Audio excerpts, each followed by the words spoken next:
Hello, welcome back. Something a little bit exciting today. I'm making for the first time, and trying for the first time, some eggnog.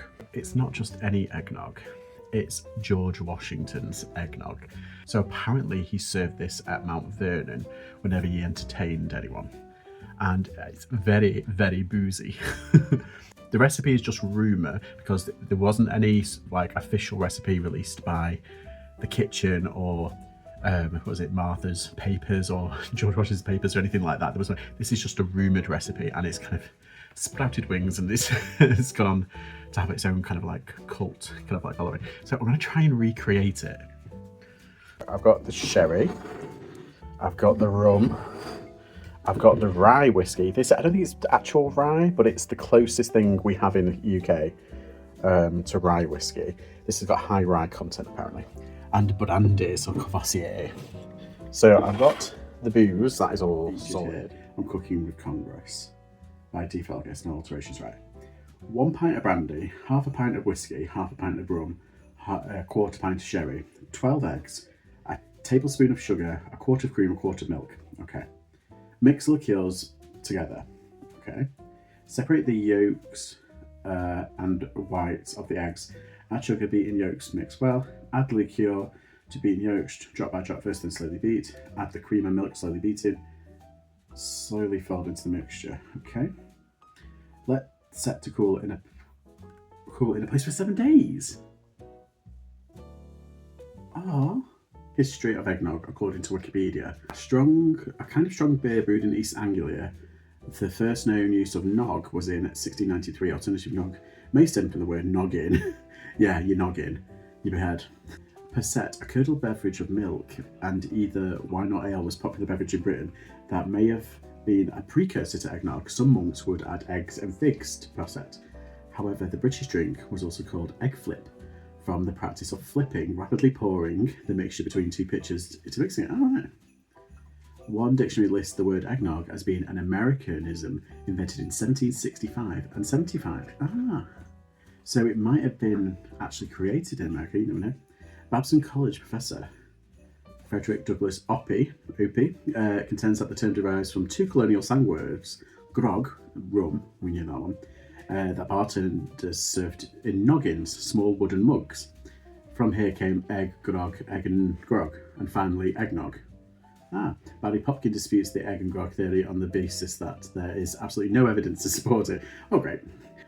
In Britain, the drink was originally popular among the aristocracy. Milk and eggs and sherry were foods for the wealthy, so the eggnog was often used in toasts to prosperity and good health. I'm going to be really good. I'm just going to do half the recipe because there's only technically me and, the house, and there's only a couple of us that drink, so.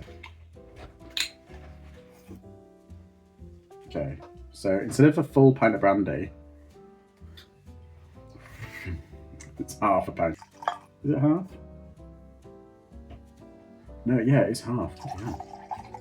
There we go. Half a pint of brandy. Half a pint of rye whiskey. That smells nice. Yes, let's try that. Half a pint. Oh, hang on. So it says a half a pint in this, so I want a quarter of a pint.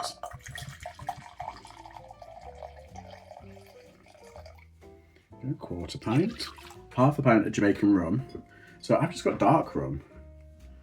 Because usually, is it lambs over here?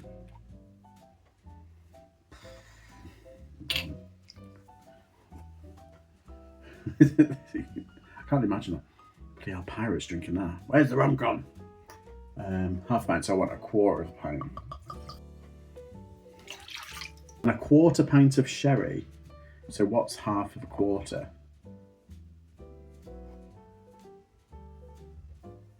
Isn't that just like 100 ml?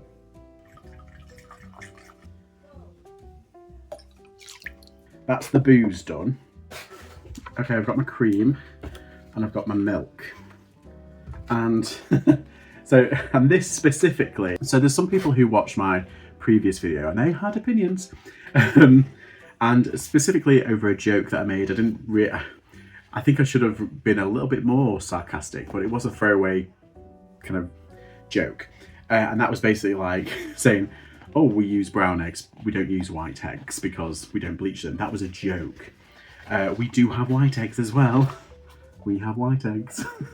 We don't bleach them, I promise. Basically, they sell all different types of eggs there, don't worry. And yeah, we do have all different types. And that was just a throwaway joke. But some people took it a little bit too seriously. Maybe I should have been a bit more sarcastic. Maybe they would have got that then. So yes, that's for you. We do have white eggs. So it's calling for a dozen eggs, which obviously is 12, but I'm only halving the recipe. So I need 6, but I need something to put the thing in. Okay, so I've got to separate the eggs and the egg whites. Some people do it with their hands. They use their hands as like a colander or a separator. I don't. Let's do that. Cupping it back and forth. This is how I learned how to separate eggs. From my nan. There's a little bit of yolk in there from the breakage one, but other than that, it's alright, it's fine.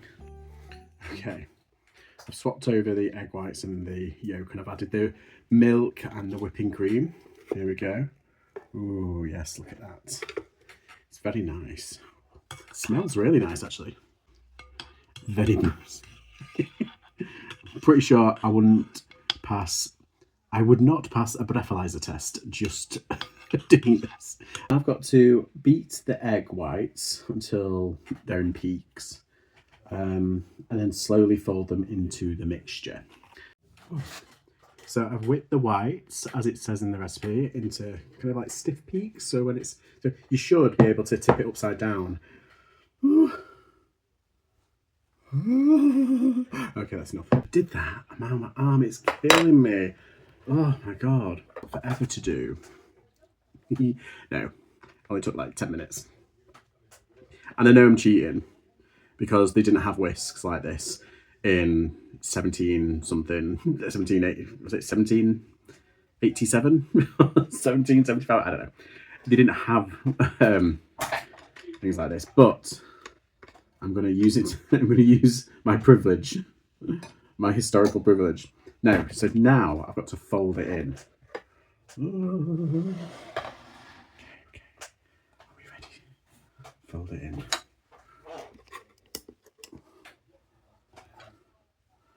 Fold it in. Ooh. This is half the recipe. This is the biggest bowl I've got, and it's nearly full. The verdict is it tastes like chugging spiked cream, like a White Russian. So I've got to put it in a sealed container for a few days. I've got an idea.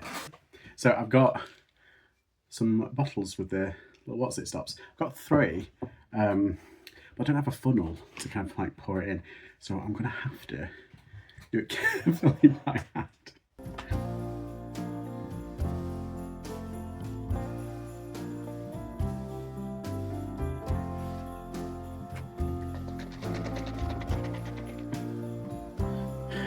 One done. Right, I was going to do something. I've got like 2 1/4. But I have halved the recipe. Apparently you were supposed to be able to get 19 cocktails out of this, so they always doubled the recipe. Right. But you can leave it for up to a year. Mature, mate. Well, this is what I'm thinking. I've got 2. I'll just take the brandy. I've got 2 1/4. So what I'm thinking is, let me just put it properly. Okay. Because you can leave it for up to a year. They say the longer the better, but it also says leave it up to a week, you'll be fine. It's like a year and a week is pretty different. But apparently the longer it's in, the more the alcohol. So you're going to loft it then? I could loft it. I could, but it needs to be in a cool place. Whatever. So yeah, I'm gonna leave these to one side for Christmas, or for a week. And I'm gonna try it in a week. Then I'm gonna leave it until Christmas. But yeah. Will it last that long? Well, I don't know. I don't know how nice it's gonna be. It already smells kind of nice. Eggnog. See, I could buy that, but that's cheating. I've made my own. Okay, it's been a week. I've refrigerated it, and I've been shaking it every day. Haven't been tasting it though. and I think I'm ready. Apparently the longer you leave it, the better it tastes, but we'll see. Ooh. Okay, let's see what we can do. Oh, it's very creamy. That's enough, right? It's very boozy.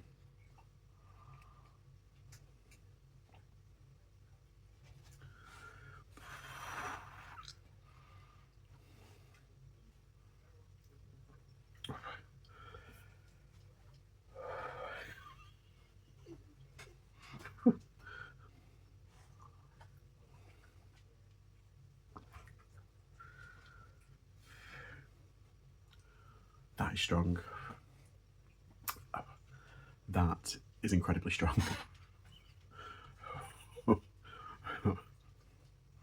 It's nice.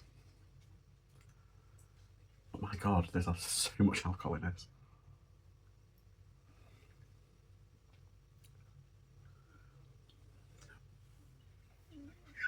Oh my god, it hits you really. Ooh.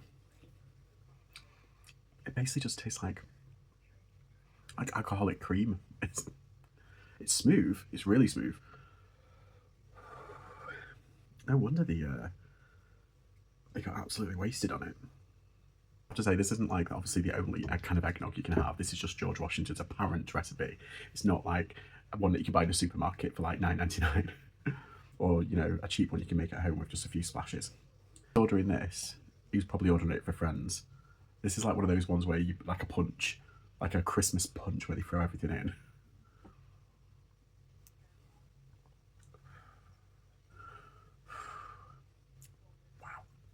Wow. I think the first glass you have, you sip, but then the second glass you have, you don't care because you're wasted, and you'll be glugging it because it's like, ooh, milkshake, alcoholic milkshake. Ooh, bravo. From one George to another, bravo, chin chin. Tell you what, if you brewed some of this and given it to the king, I think it would have ended the war sooner.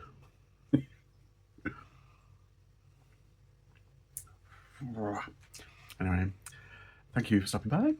Please remember to like and subscribe, and see you all next time. Bye bye.